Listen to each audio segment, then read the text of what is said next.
Gaivota, o que você está achando dessa festa hoje aqui? Maravilha, né? Todo ano, né, cara? Todo ano, pessoal. Todo ano cada vez melhor, né?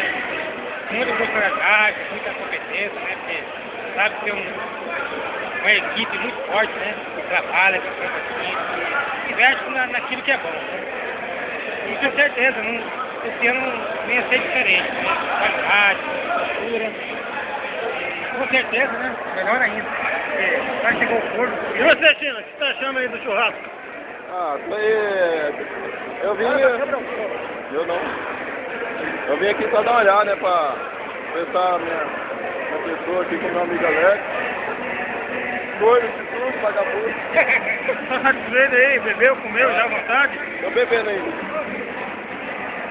E você, Gaivota, você tem que falar pro chinês aqui. Eu acho que tá certo, né, cara? Tá maravilha, né? Dá um abraço nele aí.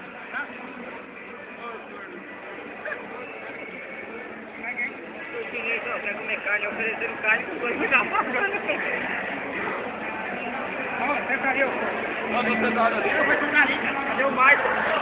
Mas tá trabalhando. Vem. Trabalhando.